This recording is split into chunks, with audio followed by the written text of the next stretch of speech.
তো বন্ধুরা, আজকে দেখো তোমাদের দাদা ভাই বাজার থেকে জ্যান্ত ট্যাংরা মাছ নিয়ে এসছে ডিমওয়ালা।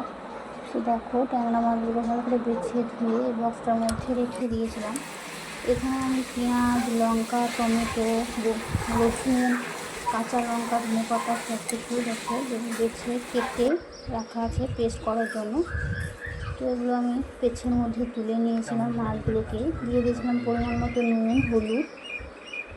তো এরপর আমি ভালো করে মাখিয়ে নেব। ভালো করে মাখিয়ে এরপর আমি কড়াই গরম হয়ে গিয়েছে, তেল দিয়েছিলাম। তো দেখো ভালো করে মাখাতে পারছিলাম না, সেটাই বলতে চাচ্ছিলাম। তো দেখো এত কাটা ছিল, আস্তে আস্তে আমি মাখাচ্ছিলাম হলুদ করে। ট্যাংরা মাছের প্রচণ্ড কাটা।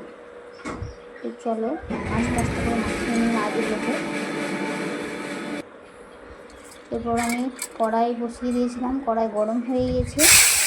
তো দেখো এরপর আমি দিয়ে দিচ্ছি। আর তোমাদের দাদাভাই বলছিলো খুব সহ্য।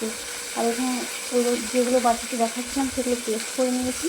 একটু করেছিলাম নুন, হলুদ আর কাশ্মীরি লঙ্কা করে সব কিছু মশলার মধ্যে অ্যাড করেছিলাম। তো দেখো মাছগুলোকে এরপর আমি পাল্টে নিচ্ছি। আর মাছগুলো হালকা ফুটছিল গায়ে। আমার দাদাভাই বলছিল যে মাছগুলো খুব ফুটে নাকি। তো আমি ভয়ে ভয়ে আস্তে আস্তে নাড়াচাড়া করছিলাম যাতে গায়ে ফুটতে না আসে।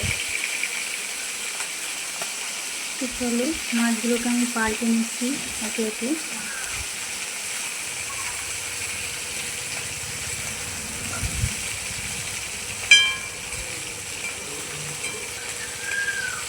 খুব ভয়ে ভয়ে পাল্টাচ্ছিলাম মাছগুলোকে। দেখো তো মাছগুলো এরকম মুচমুচে করে ভাজা হয়ে এসছে। তো আমি এরপর আমি নামিয়ে নেবো, নামিয়ে একটা জায়গার মধ্যে রেখে দেবো। তো মাছগুলো একটা জায়গার মধ্যে আমি রেখে দিয়েছি এখানে। তো সব মাছগুলোকে একে একে আমি ভেজে নিয়েছিলাম। তো আবারও কড়াই বসিয়ে দিয়েছি, কড়াই তেল গরম হয়ে গিয়েছে।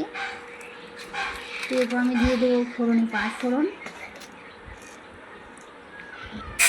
আর এই যে মিক্সচারে পেস্ট করা মশলাগুলোকে দিয়ে দিয়েছিলাম।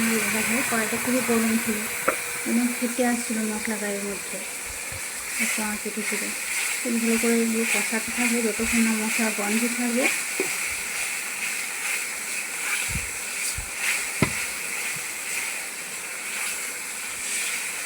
একটু জল ছিল এর মধ্যে, মশলা ধোয়া জল দিয়ে দিলাম।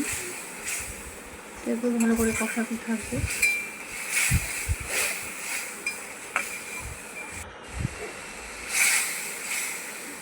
জলটা যতক্ষণ না শুকিয়ে আসবে ততক্ষণ একটু জল শুকিয়ে এসছে, আবার নাড়াচাড়া করছে। আর একটা রোদ দেখো বন্ধুরা, মশলার গায়ের উপর রোদটা দেখা যাচ্ছে। যেহেতু বাইরে ওনার মধ্যে রান্না করছিলাম তাই এত রোদের তেজ। তো জল দিয়ে দিলাম পরিমাণ মতো।